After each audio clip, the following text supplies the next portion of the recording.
All right, ready to go? Well, let's do it. All right, welcome everybody. Welcome back to Mortgage Better with Mike Bott. I've got my favorite guest, Clennon Hughes. #1 Northern California realtor. And, of course, my tagline, you can't lose with Clennon Hughes. I love it. I love it. I need to get something catchy like that, too. Yeah, we got to figure something out for you. I know. Because I was using Mortgage Mike for a little bit. I remember Mortgage Mike. Mortgage Mike was kind of nice, kind of like a Magic Mike, but yeah, let's not go there. Yeah, leave that alone. But I like Mortgage Better with Mike Bott. It's something good, and it's something that's like, oh yeah, it kind of rhymes. It's got that alliteration a little bit. Yes, right. But, you know, I've never been good with rapping, so. Hey, man, if I was, I wouldn't be in real estate, right? Exactly. So I invited you on today, and I had a whole list of ideas that I wanted to kind of run through with you, and I completely never did that because the market, it seems, has been improving.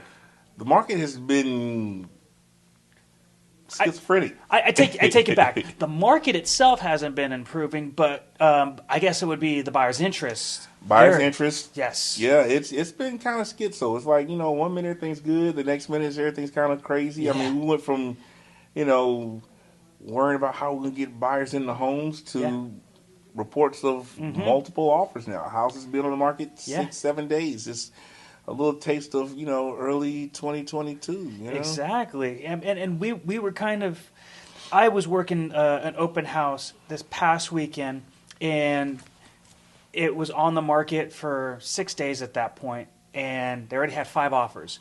A few were cash. And I'm not sure if they were full price offers. They definitely weren't overpriced, but I mean, an all cash offer in this market is amazing, pretty desirable, you know, as far as a seller is concerned. But, they wanted to have more options. So that's why they still held that open house. And then, we've got the other flip side of that coin where we've got homes that are just sitting on the market. I've got one in my neighborhood, been on the market for like 6 months. And they just keep lowering the price. And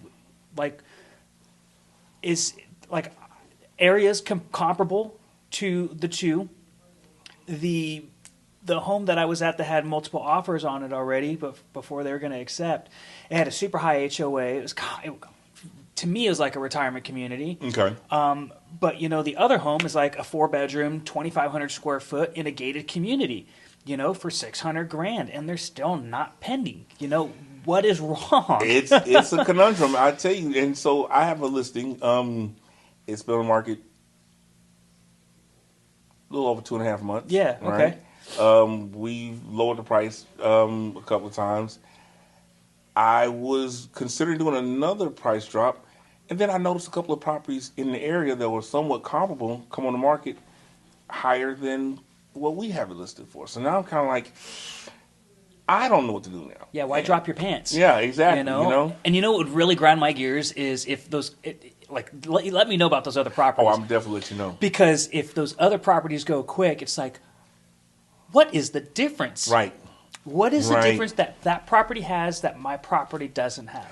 It's crazy. Yeah, and I know that neighborhood very well. Yeah, you know the neighborhood. Yeah, I know that neighborhood exceptionally well, and to have other homes come up on the market, it just boggles my mind that some homes just sit with. Have you had any offers? No offers. No offers. They have a lot of interest. No offers. Wow. Yeah, it's crazy.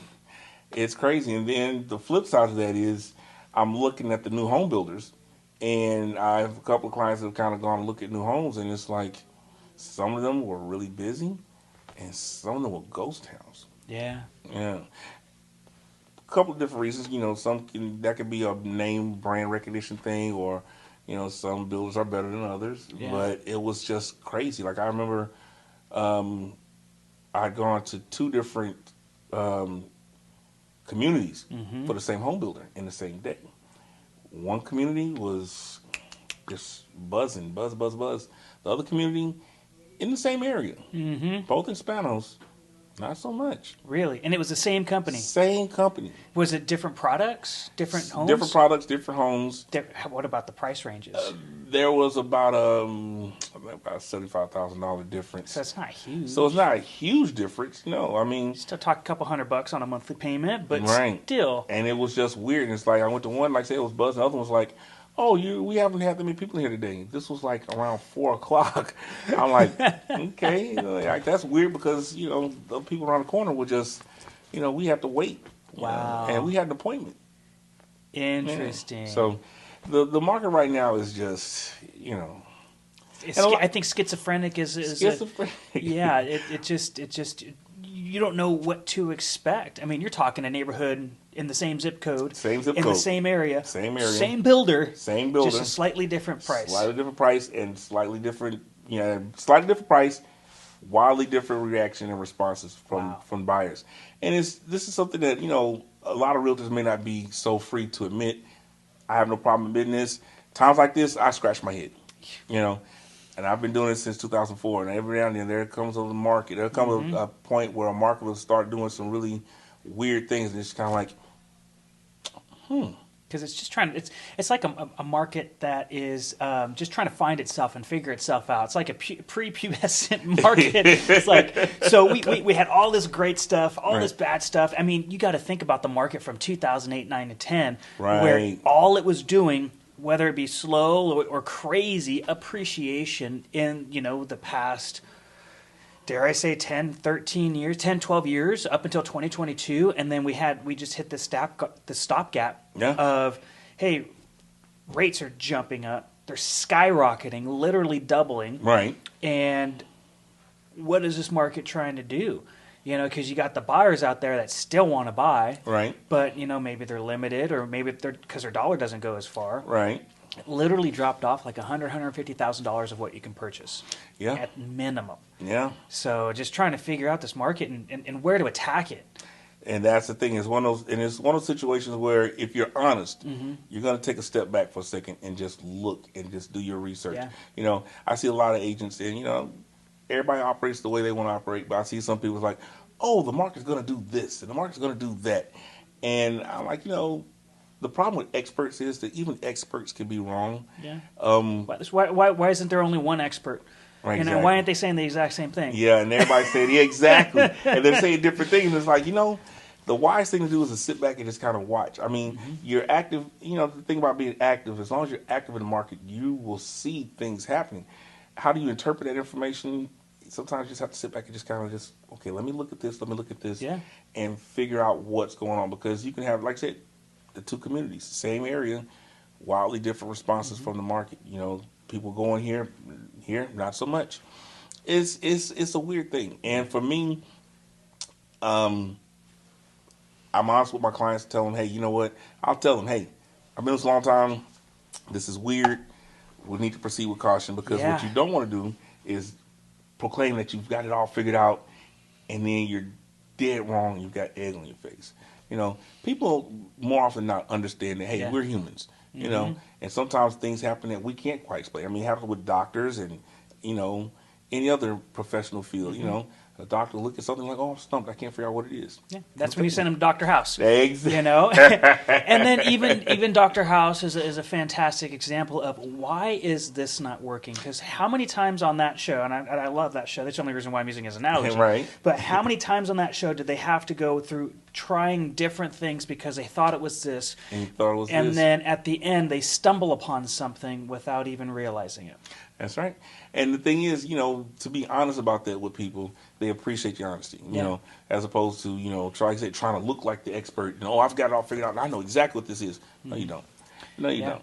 And I feel when I get asked that question from a client, like I get asked by this one client, it used to be almost every 2 weeks, like, well, do you think right now is a good time to buy? Should I buy right now? What do you think rates are going to do next week? What's going to happen? And at the last Fed meeting, they raised it 25 basis points, which was half of what they raised it in January or December, which was down another quarter from what they raised it in November. Right. So they've been reducing the Fed rate increases, and even after this one, the Thursday after the Wednesday they increased it by 1/4 of a point, we saw the best rates we have seen since probably August. Wow. August, November. November they dipped, and then everything was so stable, and nobody wanted to say anything. Right. Nobody wanted to say like, "Oh, you should really do it," because we almost got back to within that time frame of, minor market fluctuations. Right. If a quarter point in interest rate was a huge change day to day. Right. Whereas we just got used to it in 2022. Right. And it's like, yeah, it went up a quarter overnight. So what? Big deal. We went up a point in one day in That was 2022. insane. That was crazy. insane. I mean, we were remember just your stomach. You get that weird feeling like if you just hear somebody passed away. You get that same feeling. It's like, holy crap, we went up a whole percent point in a day. So after the Fed announced only a quarter, it's like, hey, great. That's not so bad. It's great because they're easing off. They're saying, hey, inflation is getting better. Right. We don't need to increase it as much. Inflation is tapering off. So the next day, we saw a huge decrease in the interest rates. And then what happened Friday? Boom. It just skyrocketed. Right. And we're sitting there scratching our heads. It's like we thought the markets would be reacting perfectly to this and even more stable and even a little bit of decline. But no, another report came out that they just nobody liked. All last week, interest rates are rising. This week, it's been a little bit more stable. Right. But, we were at 5.99 for the first time since probably, and that's with like a point and a half. Right. Since like maybe April or May of 22. Right. And stable at that. And Right. then that increase happened, that shit happened, and then it hit the fan again. Right. It was just bizarre trying to read this market because I can't tell you, Clinton. It's like, yeah, we should lock today. Should we lock tomorrow? Right. I've got a borrower with the contract right now. It's like, let's give it till Friday, see what happens. But here's the thing about that, Mike, and this is the thing that goes back to one of our previous conversations about working with seasoned professionals, people that have been in the business for a while, is even in a situation where we aren't exactly sure what's going to happen, we have enough experience, we have enough sense of market shifts and sense of timing to know, I don't know what's going on, but I see an opportunity. Let's go right now. Yeah, that's exactly what I'm going to tell that client. Right. It's like, you know what? We hit Friday. We gave it a few days. Let's be on the safe side and lock it in. Right. And just don't look back. Right. Because I wish there was a float down, but usually there's not. Right. If you want the float down, you're paying higher rate anyways. Right. Just, hey, let's lock it in. You're comfortable with the payment.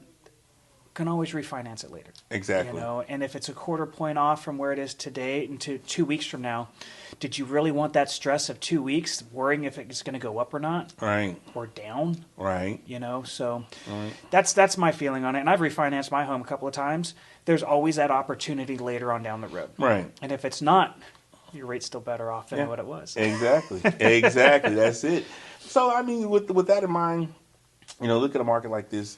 Like I said, someone who has more experience, even when they're not exactly sure what's going to happen next, they can see the opportunities because they've been around long enough to know that, okay, like you said, this may not be the best, and it could possibly get a little bit better, but let's take this now where I'm certain this is good compared to what's historically happened in the last 5 or 6 months. If it gets better, we may have missed the boat. Yeah. But it's the same thing as, when people ask you, well, when do you think we'll reach the height of the market? You won't know that until prices start to go down. You don't know the height of the market until things go down. Then you're like, oh, the height was a month ago. Or it's like, I can't tell you that. And anybody who tells you that they can, they can. Well, and that's what, I know they're looking at us for advice. We don't have a crystal ball of what exactly is going to happen tomorrow. Exactly. But we're reading these indicators, and we're processing them. And in reality, you brought up a very good point. When the market starts to stabilize, we won't know until a few months afterwards. My mental brain says 6 months afterwards. Right. At minimum, it's like, oh yeah, that was the height of the market. It's 6 months later because now we're here. Right. It's just there's so much volatility right now with rates, and if you got 5 offers or you're sitting on the market for 3 months, right. I mean, who's gonna make that decision? Right. It's bizarre.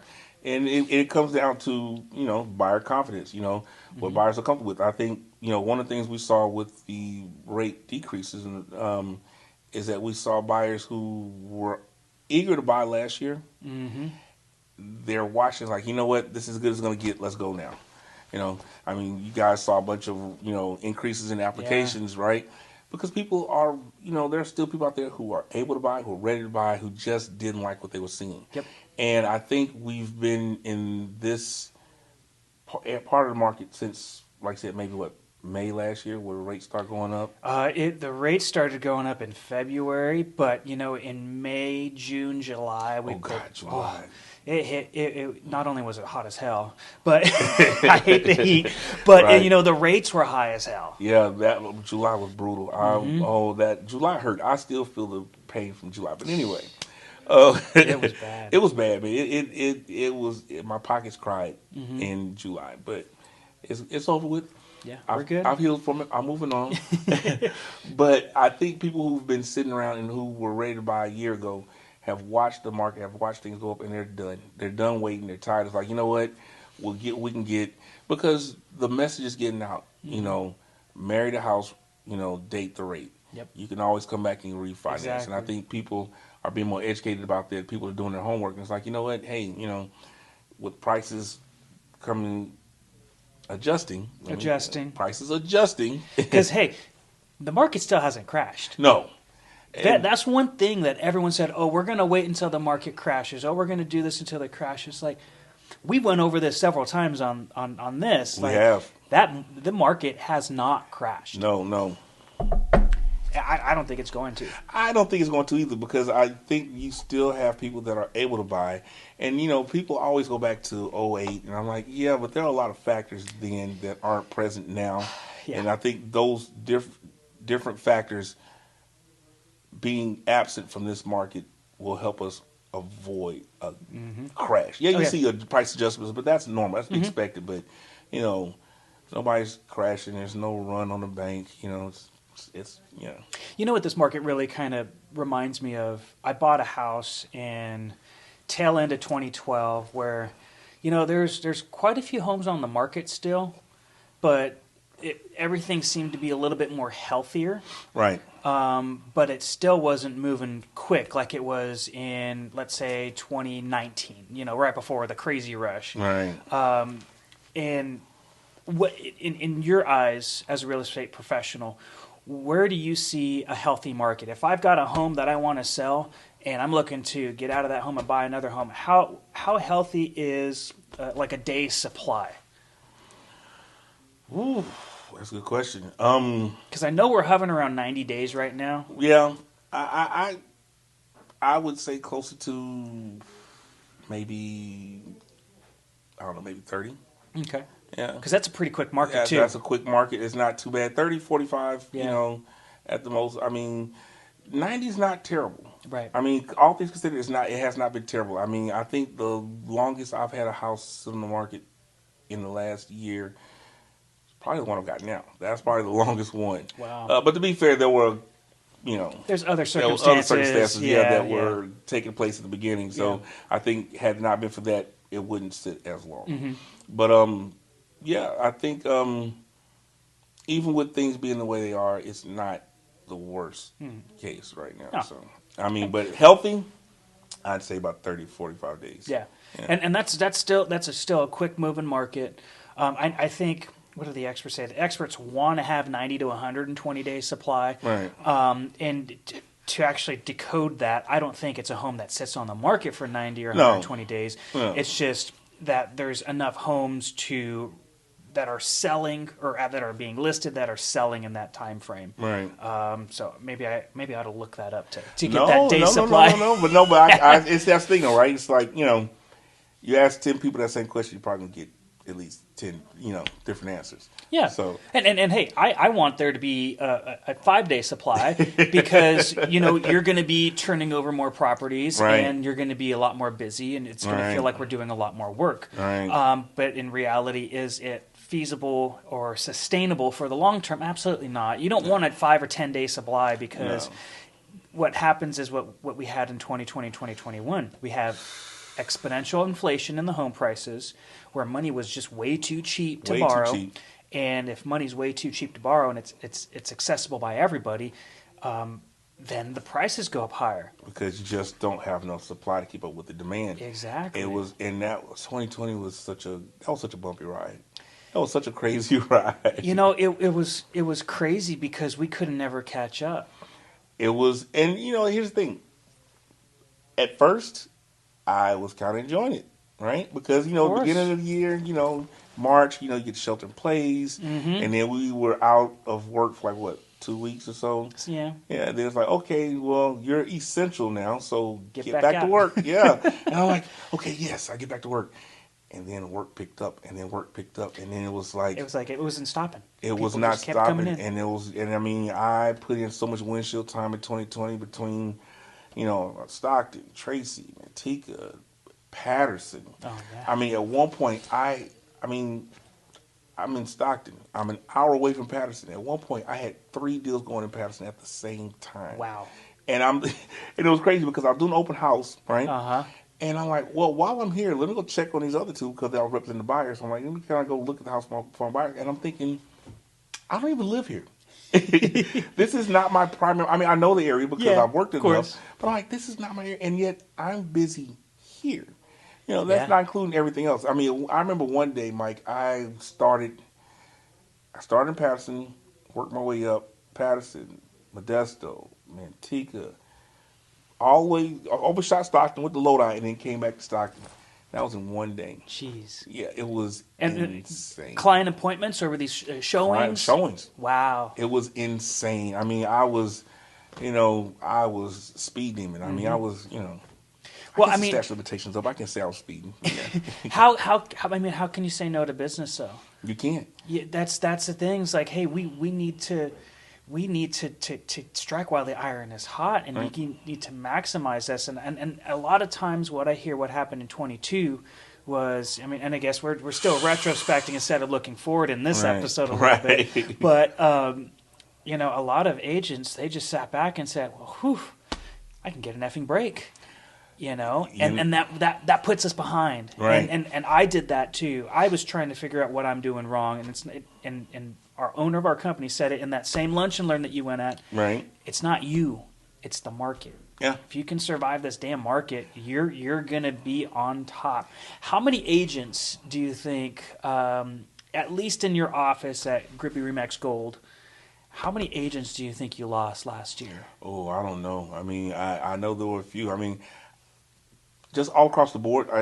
I know agents all across the country, and I can tell you there were a lot of people. I'm laughing because I keep having these conversations every few years, Yeah. right?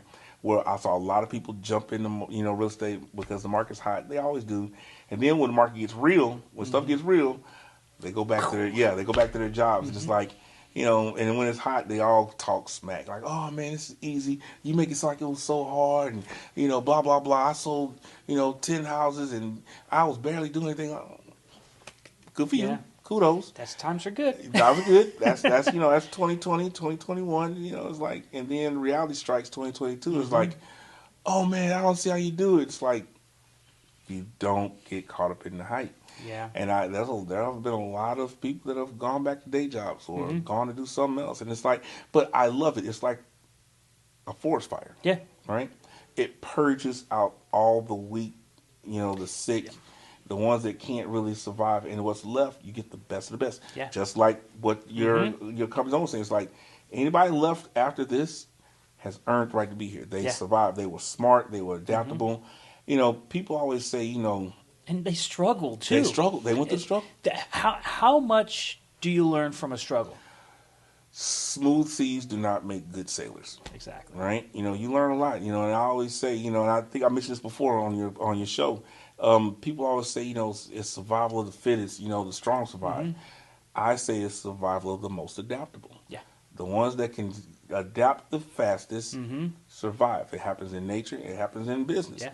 In a market like this, if you jumped in the market when it was hot, you didn't learn anything. It was easy. You made easy money. Super easy. Super easy. Too easy. Too easy. Market shifts like this, well, that's when people who were around in '08 and 2011 and all that stuff, they're the ones like, okay, this is a rerun. This isn't new to you. It's a rerun to me. Yep.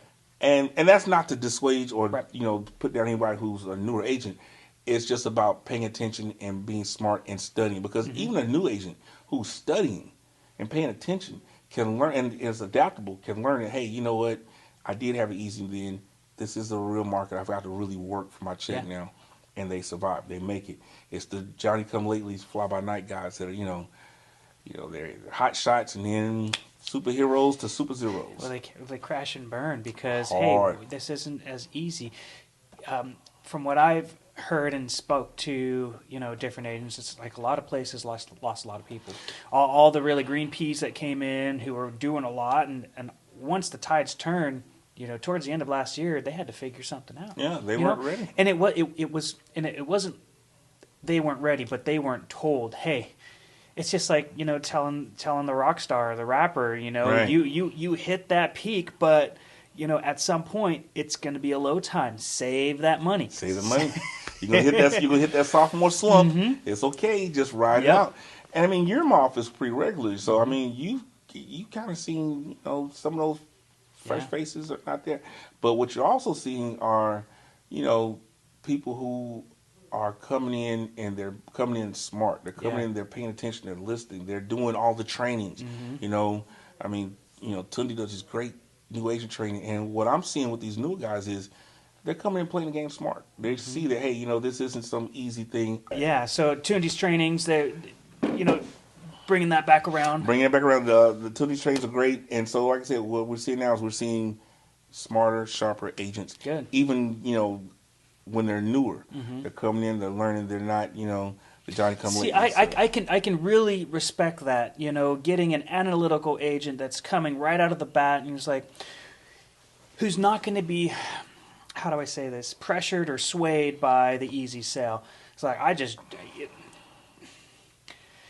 because what I saw happen in the mortgage business where we're at, we had everybody jump in. There's so many different applications for the NMLS, which is our licensing program to become a loan officer. Right. You get all of these people who jump into the game and thinking it's so easy. You don't do the hard work. One thing that our company was really pushing was an MLA program where we had a group of people who would do your loan for you. Your job as a loan officer was just to go out and bring the business in, which was pretty, it wasn't easy, but you gotta go out, meet the agents, bring it, make sure that they trust you with their clients, right? And then as soon as you get a client, you just pass along to this group of individuals who pre-qualified your client for you. Now, me being trained the old-fashioned way, right? It's like, wait a minute. Do you not know how to put a loan together? Right. Do you know anything about this program? It's like, no, I mean, I'm going to figure it out as we go, is what they told me. And then all of a sudden, hey, man, we got to lay you off. You're not producing, because times are getting tight. Go to different companies, and they crash and burn. Right. And I hate saying it like that, but you got to go through the right avenues to make sure that, A, you know what you're doing, B, you know what you're doing good enough to sell it. Because selling it is important. Right. Absolutely. Yeah. But awesome. Okay, so and then looking forward, we had that crazy rate increase, and which I thought it was going to be great for us, but it wasn't. What are you kind of predicting? And then we've got our questions here that I'm going to go on. Q&A, yeah.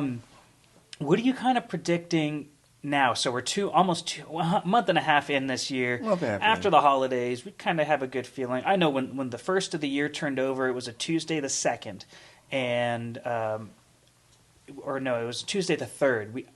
The phone just nonstop. It's like, hey, we're checking on this. Hey, what about this? Hey, getting from past clients, we're getting it from current clients, and we're getting it from agents who want to. Hey, I spoke to this client over the weekend. They want to jump back in.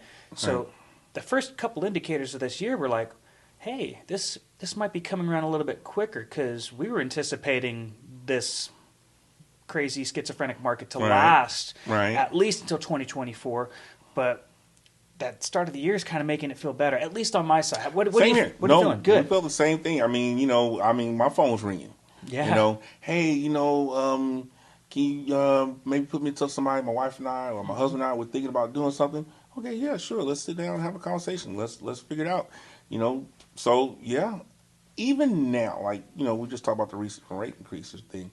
I mean, I think people are adjusting to this new normal that, hey, you know what, you're not getting 3%, you're not getting 4%. They're accepting it. They're accepting it. They're starting to understand that, hey, this is the way it is. Like I was saying earlier, they're falling more in line with the idea of, Yeah. marry the house, date the rate. Yep. If you want the house, get it. Worry about the rate down the line because you're not locked in it. So, so what I think it's still going to be kind of, there may be some bumps in the road, but I think it's going to be less chaotic Yeah. than it was last year. I Yeah. think we'll see more.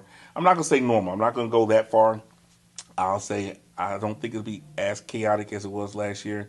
I think this year will be more manageable for people who are knowledgeable of this industry. I think those are the smart people with the knowledge and the experience Yeah. are going to be able to navigate this a lot better. And that includes new agents that survive. If anybody that survived last year, if they're still here, I think they'll be just fine for 2023. Good. I love hearing that. That's what I think. Yeah, because I mean, I don't want to put this in the wrong way, but you always need a varying stages or varying levels of, I want to say age, but it's not age, but experience. You've got the old timers that hey, back in the 1970s was their prime, Right. And then you've got the newcomers in there helping, and which I don't want to say a brighter, fresher mind, but somebody who's Different ideas, learning a different way than you might have learned, and they're giving it a different spin. So you need that varying levels of experience, and Absolutely. I think, at least in our businesses and real estate and mortgages, there's going to be a lack of people who jumped into the business and got out. So we're going to have like an experience gap of those individuals who jumped in, got out, and didn't stay for the long haul. But it's going to breed a new era of more intelligent agents that aren't in it just for the money. Right. And I think that is going to help out and stabilize the business, because I think that's really what we want. We want something a little bit more stable. Yeah, we don't want a completely flat line. That's no fun. No.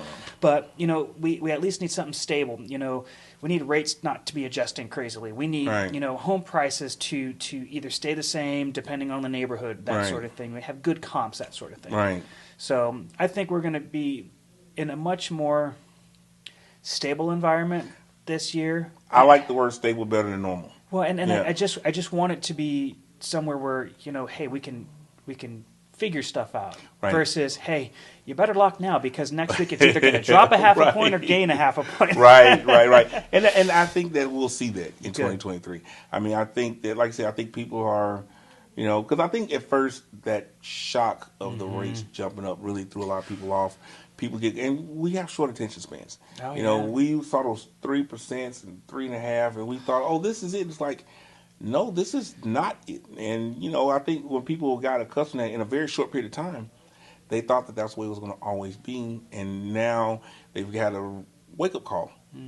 Marcus, the rates kind of going around. It's like, oh, okay, now that shock is worn off, there's still the need for housing. There's still the need to buy a house. People still need to sell. People need to move. They need it for whatever reason. Yep. And so I think the reality is setting in. I mean, it's just like us post-COVID. It's like, yeah, this is our new normal now.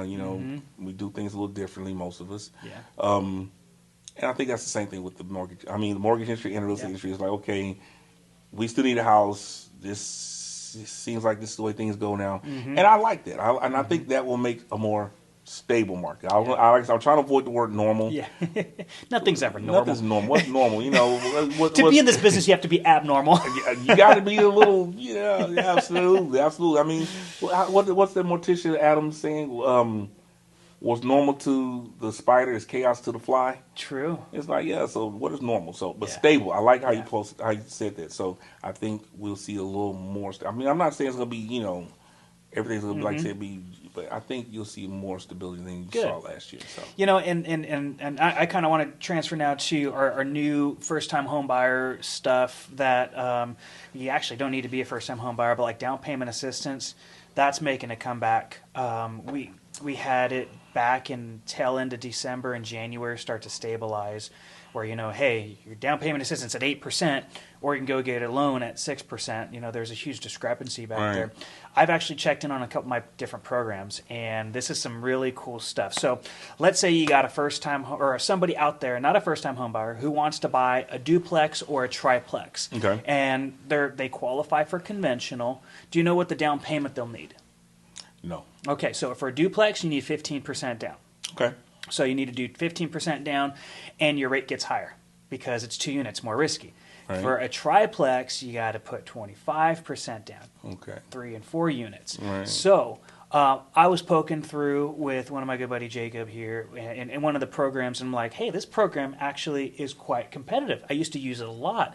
And this program is not as horrible as it used to be, because there was time last year where why would you even look at this program? The Right. rate's so high and there's no benefit. There's down Right. payment assistance. So I was poking through the matrices, and I was just kind of reading through them. You know, we were kind of like going back and forth, asking questions, you know, and just trying to figure it out. And it's what we do in the boring times. So, Right. hey, let's put this file Let's together. go- Let's play with it. Let's Right. look at the matrices. Let's make sure everything is still good with it, and how to put it together. So Right. if somebody comes in, we can apply it. And that's one thing that our company does. They have the guidelines, and then we have the quick notes, which Right. we call the matrices.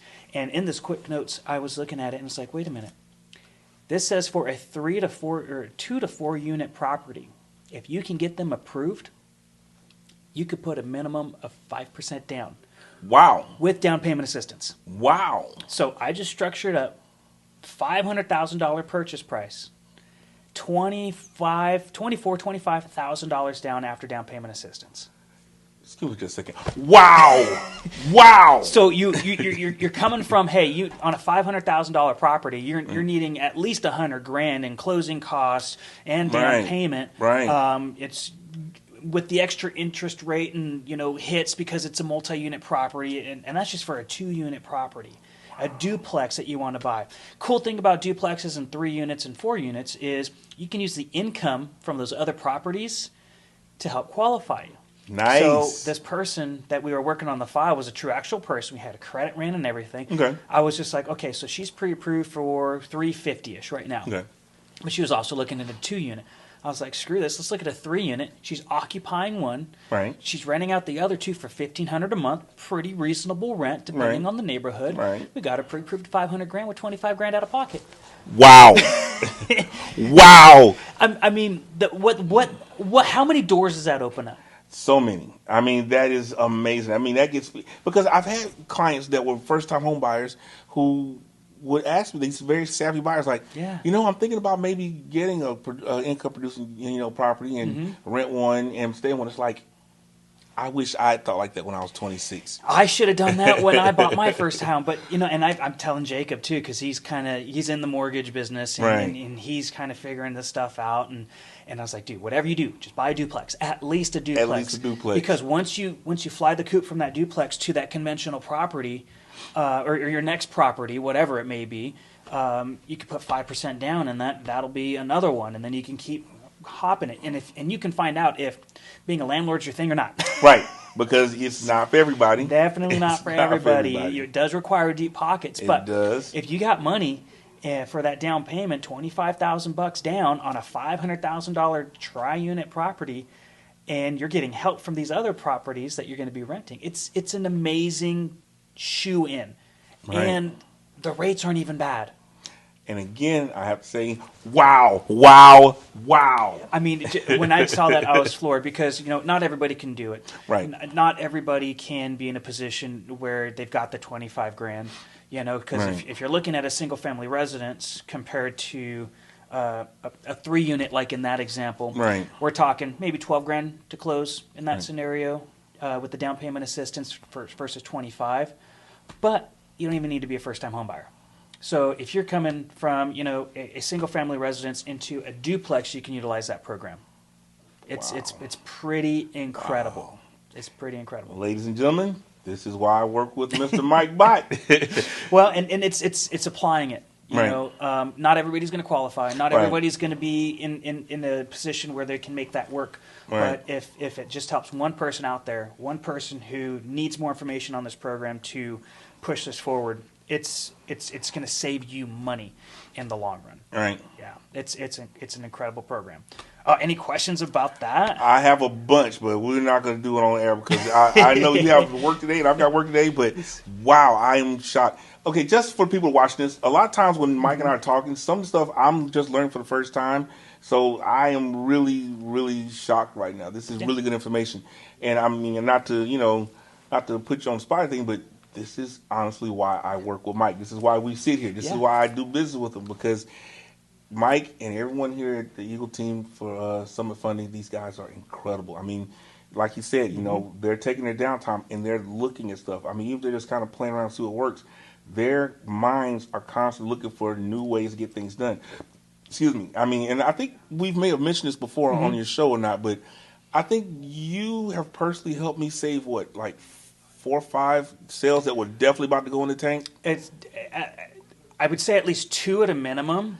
I know 2 were in the same year. I know we did 2 in 2019, but I want to say there was a couple of more. Yeah, so we'll say we'll say 3 or 4. Yeah, maybe 3 or 4.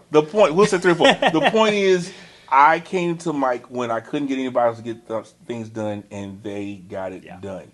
Again, nobody's perfect. They're not going to win everyone, but this is why you want good people in your corner, both on the realtor side, real estate side, and with the mortgage side. Yeah, and it's crazy how many little quirks and features there are about mortgages that you could take advantage of.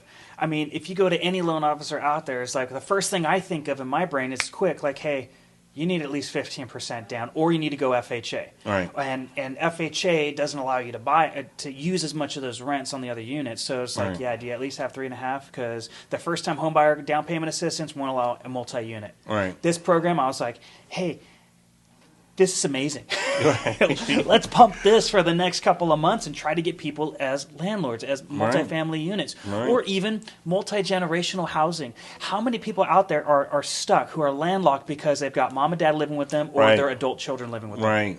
And a duplex would be perfect. Perfect.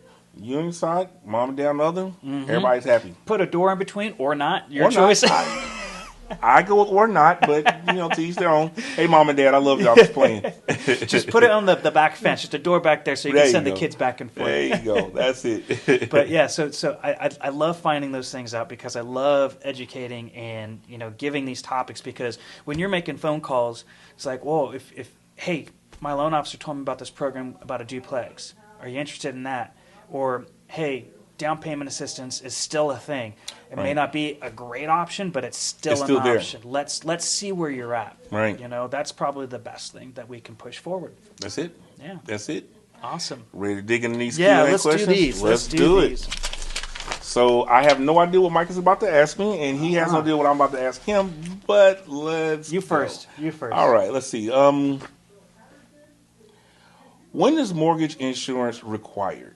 That's a fantastic question. So mortgage insurance, it's not homeowners insurance in case your home burns down or you get I don't want to say flood because that's completely different. But like, let's say you have an issue in your home or somebody trips and falls and you're liable because it happened on your property. That's homeowners insurance. Right. That covers liability, that covers a structure, and that covers bad stuff that happens to the structure itself. Right. Mortgage insurance is a product that was invented in the 1970s that will allow a person to purchase a home with a loan with less than 20% down. So on a conventional side, you put less than 20% down, you have to pay mortgage insurance.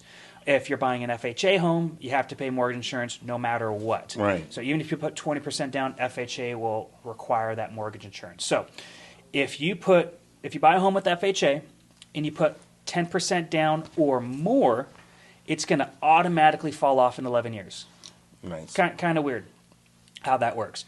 If you buy a home with less than 10% down on an FHA, it'll never fall off. You would have to refinance that property to a conventional product to get it removed.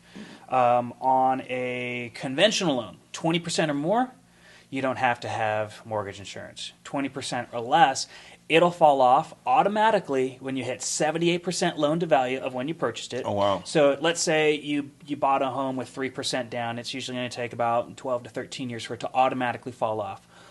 Or you can pull it off. Let's say your value of your home appreciated so much in 2020. I had so many people call me. After 2 years, you can call them up and say, hey, I believe the value of my home is higher. That the servicing company will actually pull an appraisal report on your property at your cost. It'll be like $400, $500. But they say, yeah, we agree. We're going to go ahead and remove that on that conventional loan. So you can actually get it removed as early as 2 years. Okay. Sometimes sooner if you meet a bunch of requirements. Okay. But typically, if you just keep paying that mortgage payment and everything stays exactly the same, you'll be talking, depending on how much that down payment is on a conventional. So, Okay. Long-winded answer, but it can be done. That was a perfect answer. Hey, doesn't matter how long the answer is, as long as it's a good answer. All right, so let me go back to, let's see here. Oh, boy. Here we go. We already kind of answered that one. All right, so which real estate application is the best? You got Zillow, Redfin, Trulio. Now, coming from a real estate agent side, obviously Redfin is probably not because they have their own agents, yeah, right? Right. We're not going to go Redfin. Honestly, the best application is the application that you use with a trusted realtor that you know. Say, I don't know, Clennon Hughes. He has an app. There you go. And you have your own app? I have my own app. I know, right? I have my own app. It's to my website, HughesSellsCA.com. And everything that you're going to get from Zillow or these other places you're going to get here. The difference is I'm local. I know the markets better because I'm not going to trash any of those applications. I'll just say Google some of those places and look at some of the issues they've experienced in the last few years. They've had some real doozies, and they've been very public, and they have been very costly to those respective companies. So I say the best application is the one that you get with a trusted realtor. Love it. Love that answer. Love that answer. All right, what you got for me? All right, let's see here. This is kind of a circular thing, which is why I'm turning paper. I don't want you guys thinking I'm being weird. Just like that. Okay, here's one. This is February. Can mortgage interest be deducted from taxes? Yes and yes. I'm not a CPA. I cannot give advice for everybody as a blanket rule. But if it's a primary residence or a secondary residence or even an investment property, mortgage interest does play a role in what you pay in taxes. Now you have the itemized deduction and you have the standard deduction. Your CPA, hired professional, tax professional, will tell you which is going to work out best. If you got minimal deductions, just take the standard. It's probably going to get more money back to you anyways. If you have the itemized deduction, that means you have a lot of stuff going on, then absolutely, mortgage interest is going to help. And actually, if you're purchasing a home in this higher interest rate market, it can actually help you because obviously the mortgage interest is up, you're paying more interest on that money that you're borrowing. So in this market, it can actually give you a slightly higher return if you do the itemization. Very smart. I like that. Will real estate ever be normal again? or let's take it back. Will real estate ever be stable again? I like that phrase a little bit better. Of course. And the thing is, these things, markets are cyclical. Whether it's real estate, stocks, whatever, you're going to have high highs, low lows. Things always stable out. They all stabilize, so yes. Yeah, it's just a matter of when or what you consider stable in your mind's eye. Exactly. And again, what's normal or stable, normal, it depends on the person. What's normal to the spider, chaos to the fly. Yep, so absolutely. Yeah.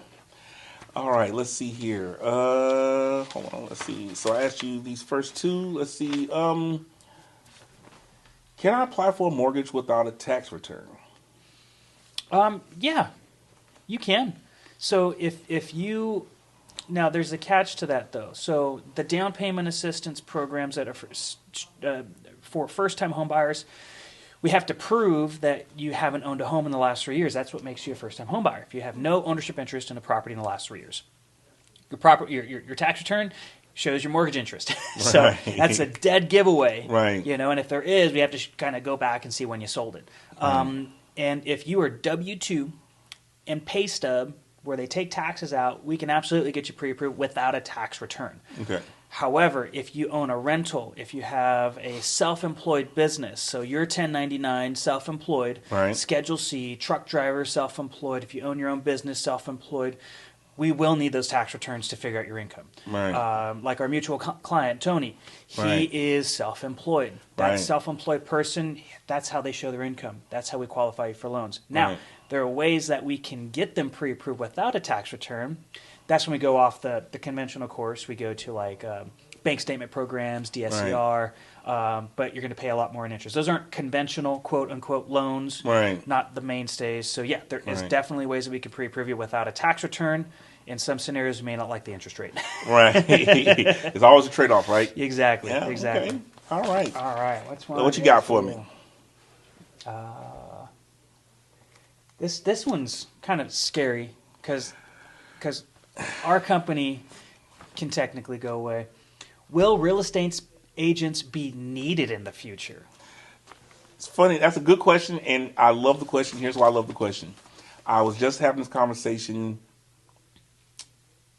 yesterday or the day before yesterday with a friend of mine.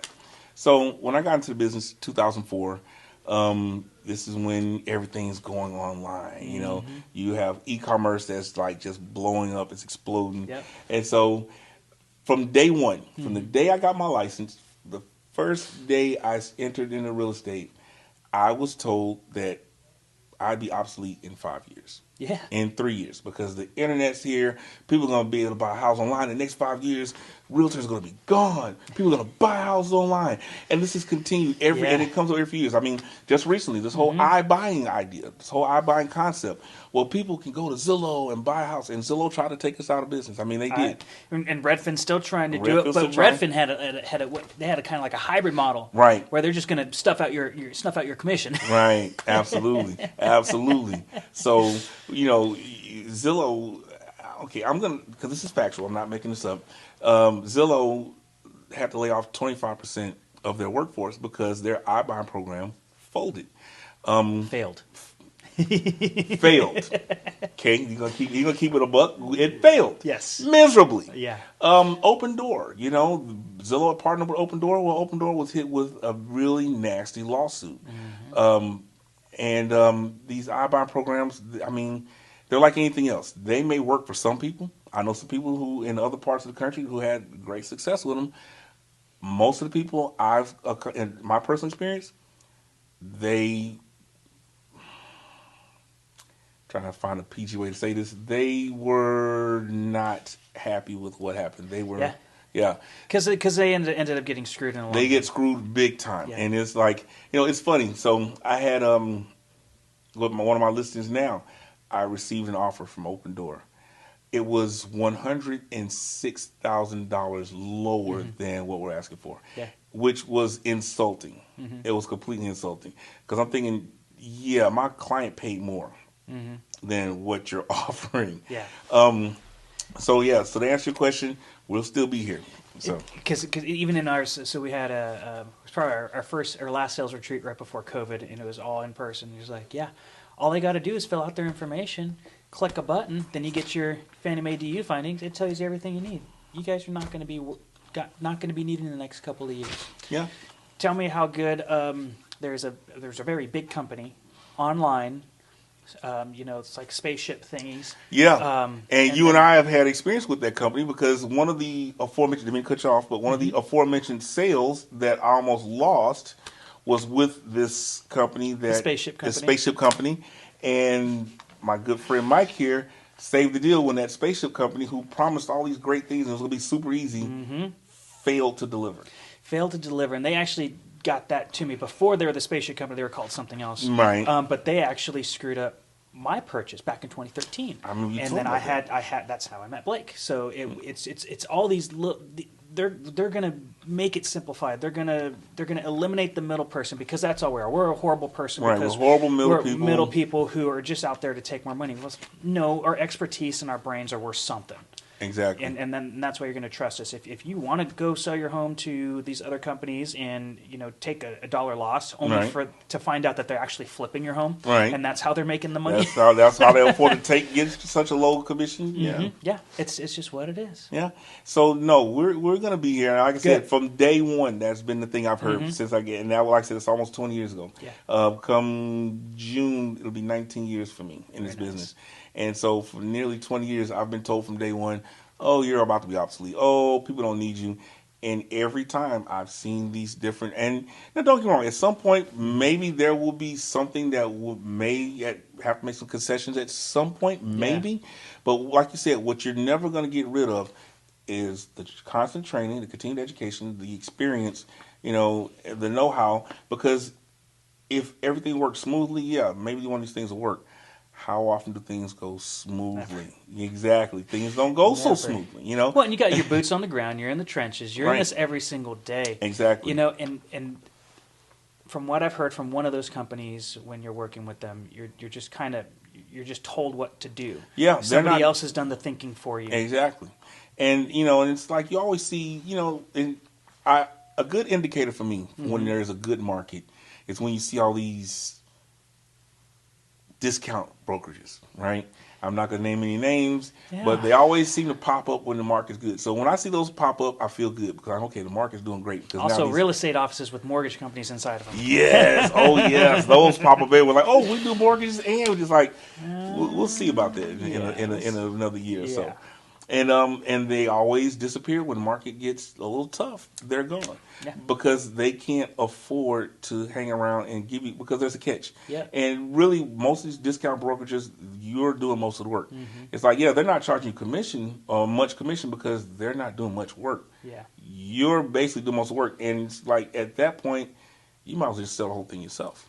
FISBO. Yeah. For sell by owner. Yep. Do it yourself. You're putting the money into it anyways. Exactly. And the worst part about that is they're not going to fight for you. You're usually leaving money on the table. You're getting what you pay for. These agents, they're not being paid commission.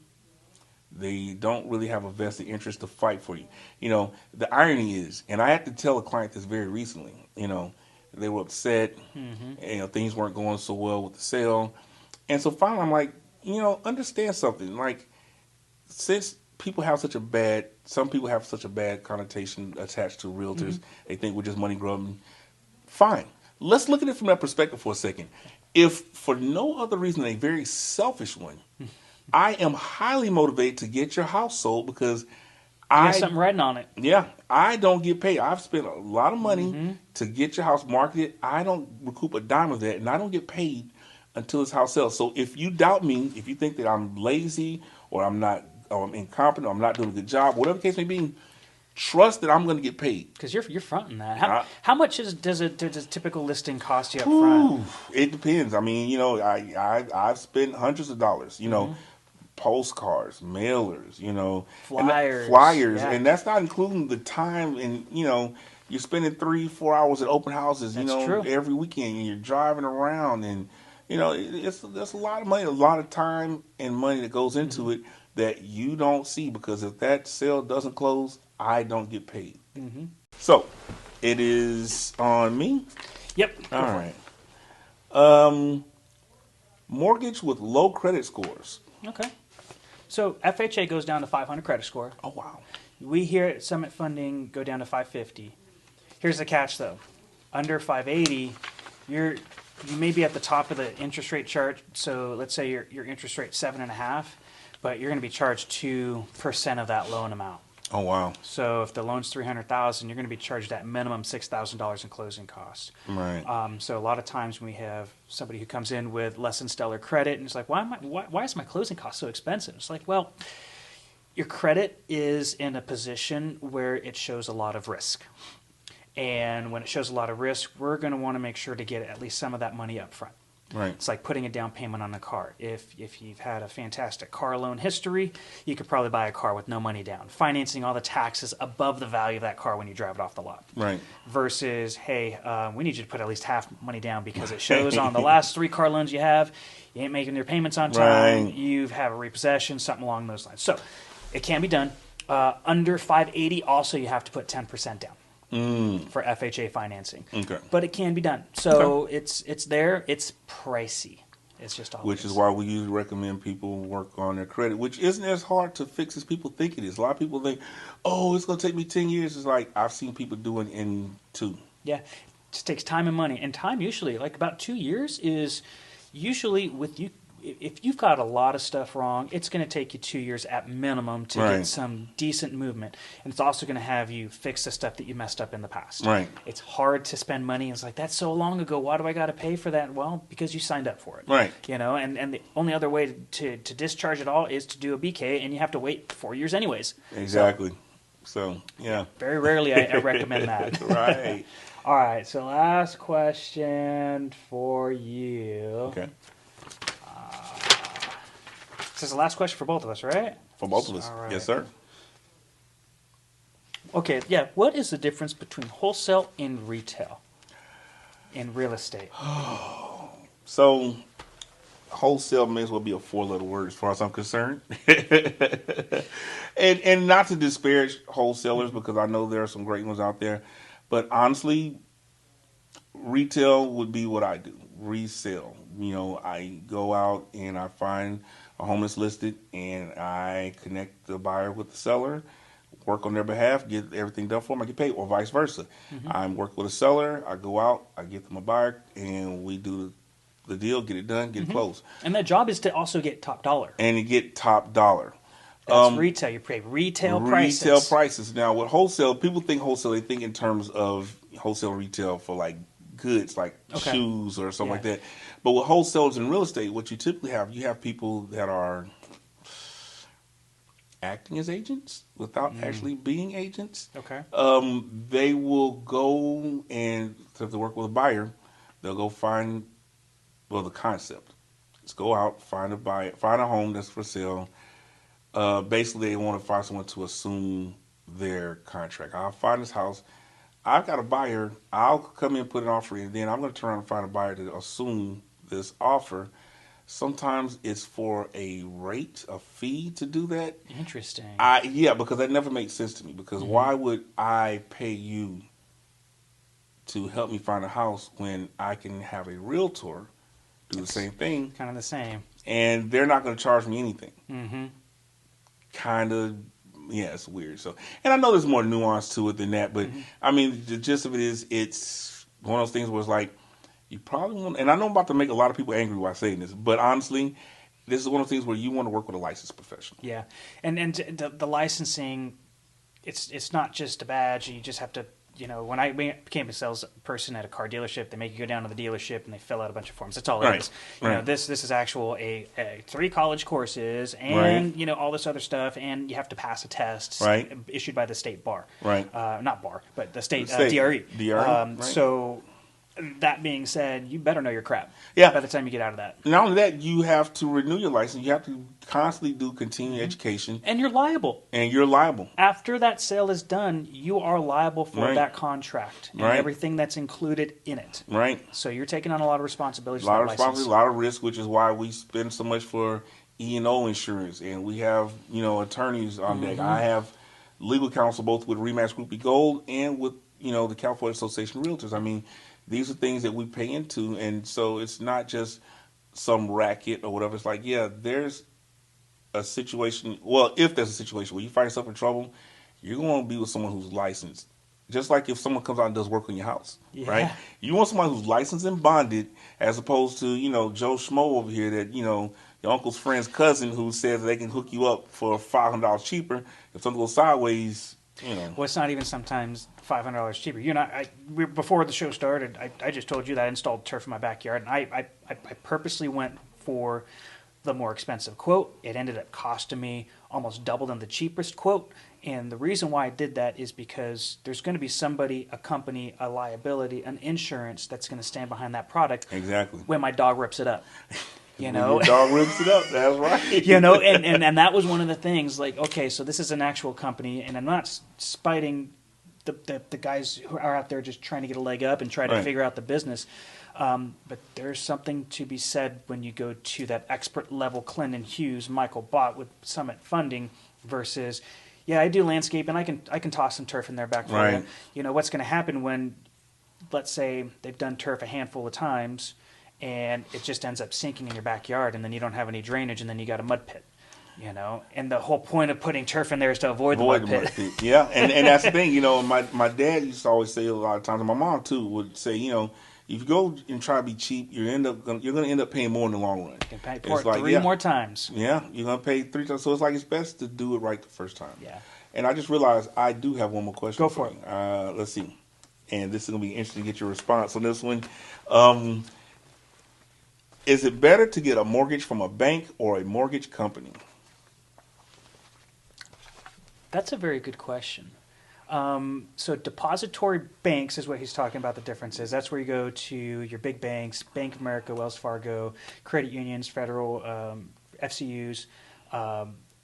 They have licensed loan officers who do mortgages there, and they also do other stuff. Right. So you've got a bank It's like an all-in-one house for your banking needs. They have credit cards, debit cards, personal loans, auto loans, home loans, and yeah, their interest rates might be enticing, but a lot of times some of the feedback that we hear from them is they're slow.